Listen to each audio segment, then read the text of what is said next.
सविस्तरपणे बातम्या बघूयात। ब्रेकिंग न्यूज सुरुवातीला बघणार आहोत। आमदार जितेंद्र आव्हाड यांच्या वाढदिवस कार्यक्रमात जय श्रीरामचे नारे बघायला मिळाले। ठाण्यात आव्हाड यांचा वाढदिवस होता, त्यानिमित्त कार्यक्रम आयोजित करण्यात आला होता। ठाण्यातील गडकरी रंगायतन इथे या कार्यक्रमाचं आयोजन केलं गेलं। या कार्यक्रमाच्या वेळी आव्हाडांनी घोषणा स्वतंत्र भारत जय हो जय हिंद ही घोषणा देताच गर्दीतून तरुणांनी जय श्रीरामचे नारे दिलेले आहेत। स्वतंत्र भारत, स्वतंत्र भारत, जय हिंद।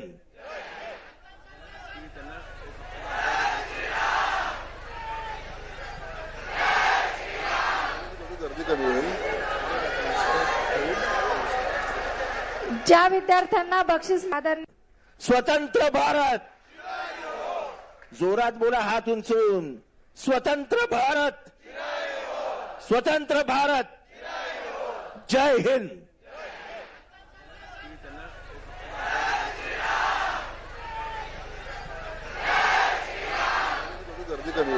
गडकरी रंगायतनला कार्यक्रम होता। थेट आपण बोलूया आमचे प्रतिनिधी अजित मांढरे यांच्याशी। अजित, हा काय प्रकार आहे?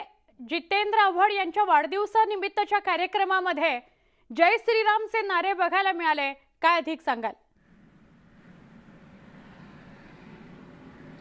सुवर्ण, हा संपूर्ण कार्यक्रम काय होता ते पहिले मी सांगतो। जितेंद्र आव्हाड यांचा आज वाढदिवस आहे आणि या वाढदिवसानिमित्त गुणवंत विद्यार्थ्यांचा गुणगौरव कार्यक्रम हा ठाण्यातल्या गडकरी रंगायतन नाट्यगृह इथे ठेवण्यात आला होता।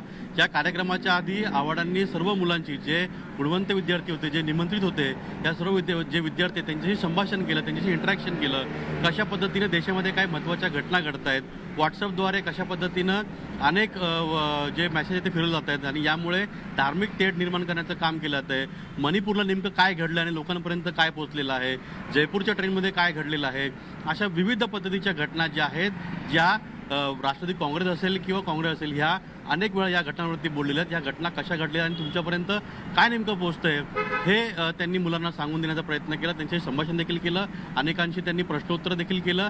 पण यानंतर जेव्हा कार्यक्रम संपला त्यावेळेस स्वतंत्र भारत जय हो जय हिंद ही घोषणा आव्हाडांनी दिली आणि त्यानंतरच गर्दीतून मोठ्या संख्येने जे आहे ते तरुणांनी जय श्रीरामचे नारे दिले। आपण व्हिडिओमध्ये पाहिलं असेल, तो आवाज जो आहे तो पूर्णपणे ऐकू येतोय।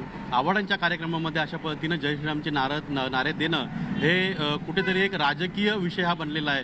कारण का ज्या पद्धतीनं सध्या राज्यामध्ये भाजप आणि शिवसेना यांचं सरकार आहे, सारखे अयोध्ये दौरे केले जातात। अयोध्येमध्ये जाऊन त्या ठिकाणी मोठ्या प्रमाणामध्ये मुख्यमंत्री आणि उपमुख्यमंत्र्यांनी जे राम आहे, जे श्रीराम आहे त्यांचं दर्शन घेतलं होतं।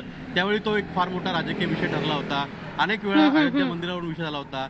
जय श्रीराम या मुद्द्यावरून देखील गेली कित्येक वर्ष संपूर्ण देशभरामध्ये राजकारण सुरू आहे आणि या सगळ्या परिस्थितीमध्ये वारंवार म्हणजे ज्या पद्धतीनं समाजामध्ये सुरू आहे हे आव्हाड सांगत असताना गर्दीतून त्या ठिकाणी त्यांना नारे दिले गेले जय श्रीरामचे। म्हणजे कुठेतरी या सगळ्या आजच्या जो कार्यक्रम होता यामध्ये हे जय श्रीरामचे नारे लागल्यामुळे हा सगळा राजकीय विषय झालेला आहे, एक वेगळं वळण लागलेलं आहे, राजकीय विषय झालेला आहे। धन्यवाद अजित, सविस्तर माहिती दिल्याबद्दल।